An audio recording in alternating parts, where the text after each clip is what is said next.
जय श्री राम दोस्तों, स्वागत है आपका हमारे YouTube चैनल उदय राजपूत केपीके में। तो दोस्तों, आज मैं आपको बताने जा रहा हूं कि क्या दुर्योधन का भाई महाभारत युद्ध में पांडवों की ओर से युद्ध लड़ा था। जी हाँ, सही सुना आपने, सच में धृतराष्ट्र का पुत्र दुर्योधन का भाई पांडवों की तरफ से युद्ध लड़ा था। क्या नाम था उसका? युयुत्सु। युयुत्सु धृतराष्ट्र का पुत्र था, लेकिन इसने पांडवों की ओर से युद्ध किया था। युद्ध से पहले ही युयुत्सु ने छोड़ दी थी कौरव सेना।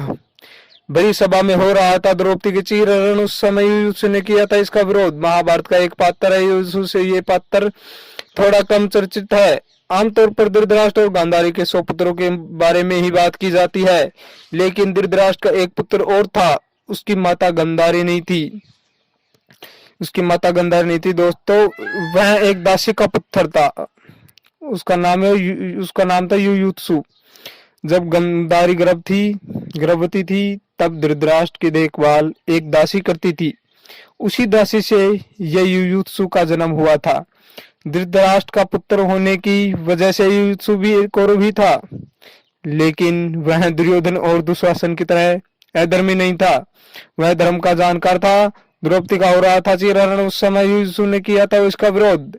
युधिष्ठिर दुर्योधन से जुड़े जुए में हार जाने के कारण सब कुछ हार चुके थे। उन्होंने द्रौपदी को भी दांव पर लगा दिया था। हार के बाद दुर्योधन के कहने पर दुशासन द्रौपदी का चीरहरण कर रहा था। उस समय युयुत्सु ने कौरवों का विरोध किया था और पांडवों का साथ दिया था।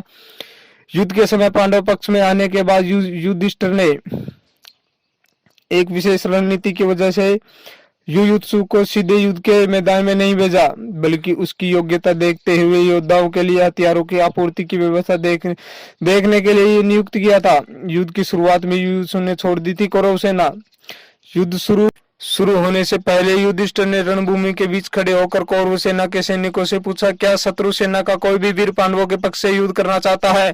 तब युयुत्सु ने कौरवों की सेना को छोड़ दिया था और पांडव पक्ष में आ गया था। दुर्योधन और अन्य कौरव महायोद्धाओं की मृत्यु के बाद पांडव युद्ध जीत गए थे।